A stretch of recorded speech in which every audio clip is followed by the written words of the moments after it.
Good morning. I am happy today to be able to tell you another installment of the life of my son, Joseph Smith. After experiencing 3 visitations from the angel Moroni in the night, Joseph went out to help with the wheat harvest on the morning of September the 22nd, 1823. My husband, Alvin, and Joseph were reaping together in the field. And as they were reaping, Joseph stopped quite suddenly and seemed to be in deep meditation. Alvin, observing it, hurried him, saying, "We must not slacken our speed, or we will not be able to complete our task today." Upon this, Joseph went to work again, and after laboring a short time, he stopped just as he had done before. This being quite unusual and strange, it attracted the attention of his father, who saw that Joseph was very pale. His father, supposing that he was sick, told him to go to the house and have his mother doctor him. Joseph was exhausted, having conversed with his Maker and then the angel Moroni throughout the entire night.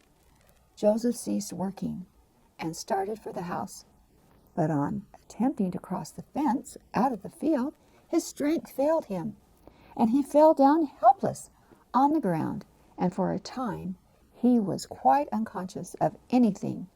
Joseph lay there but a short time, when the angel Moroni came to him and called him by name and said, "Joseph, why did you not tell your father that which I commanded you to tell him?" Joseph replied, "I was afraid my father would not believe me." The angel said, "He will believe every word you say to him." The angel Moroni stood above his head as he spoke to him, surrounded in light as before. He related to Joseph again all that he had told him the previous night. He commanded Joseph to go to his father and tell him of the vision and the commandments which he had received. Joseph then promised the angel that he would go and talk to his father as he had been commanded. After Joseph's promise, the heavenly messenger departed. Joseph returned to the field where he had left his father and Alvin. But when he got there, his father had just gone to the house because he was somewhat unwell. Joseph asked Alvin to go to his father and tell him that he had something of great importance to communicate to him, and that he wanted him to come to the field where they were at work.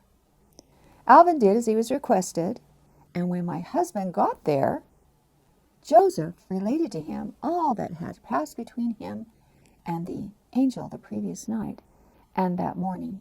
Hearing the account and the message of the angel made Joseph Sr. weep, and he told his son that it was of God.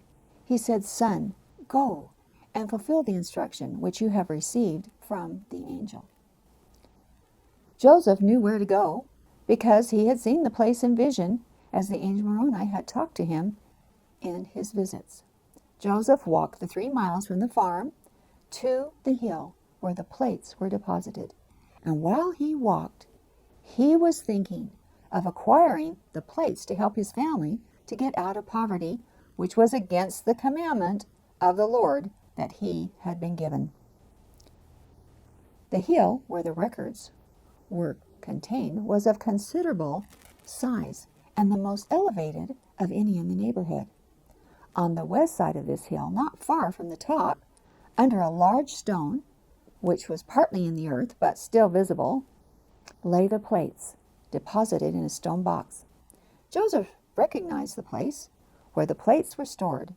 Immediately when he arrived at the spot, he recognized it. Joseph moved the earth from around the stone and obtained a lever, a large tree branch, which he fixed under the edge, and with a little exertion he raised it up.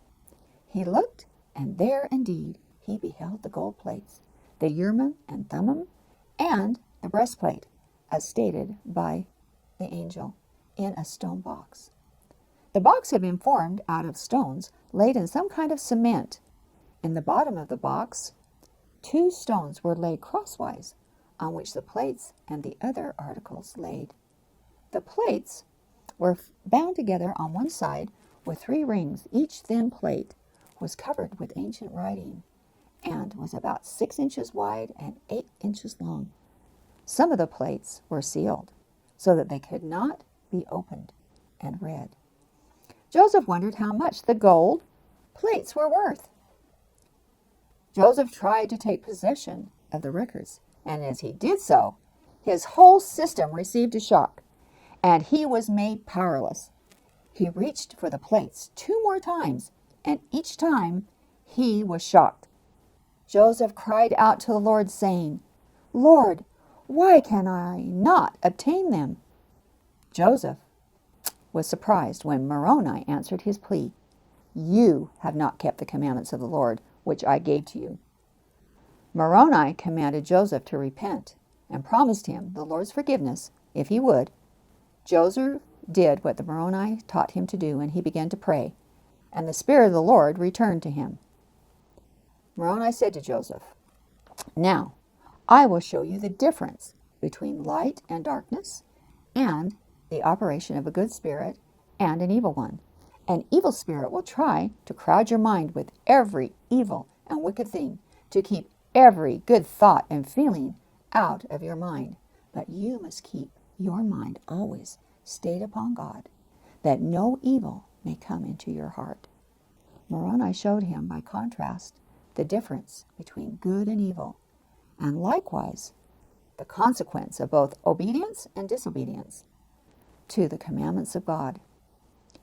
He showed Joseph a vision of the Prince of Darkness, surrounded by his innumerable train of associates, in contrast to what is holy and pure, and the glory of God, to such a degree that he knew the two powers to such an extent that he would never be influenced or overcome by the wicked one. This impression was always vivid in Joseph's memory until the end of his days, and in telling this story not long before his death, he said that ever afterwards he was willing to keep the commandments of God. The angel Moroni told him to purify his heart and strengthen his mind to receive the record, for these sacred writings could only be obtained through prayer and truthfulness in obedience to the Lord. They have been deposited here not for gain or for the wealth, but they had been sealed by the prayer of faith. Furthermore, the angel told him that the time had not come for the plates to be brought forth to the world, that Joseph could not take them from the place wherein they were deposited until he had learned to keep the commandments of God, not only till he was willing, but able to do it. The angel told Joseph to come to the same place next year at the same time, and he would meet him and give him further instructions and intelligence respecting what the Lord was going to do, and how, and in what manner his kingdom was to be conducted in the last days. He also told Joseph that he should bring Alvin with him next time he came in the next September. That evening, when the family were all together, Joseph made known to them all that he had communicated to his father in the field, and also of his finding the record, as well as what passed between him and the angel while he was at the place where the plates were deposited.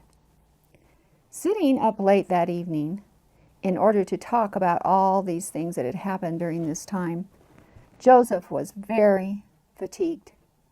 When Alvin saw this, Joseph said to him, "Now, brother, let us go to bed and rise early in the morning in order to finish our day's work an hour before sunset. Then, if mother will set out our supper early, we will have a fine long evening, and we will all sit down for the purpose of listening to you while you tell us the great and glorious things which God has revealed to you."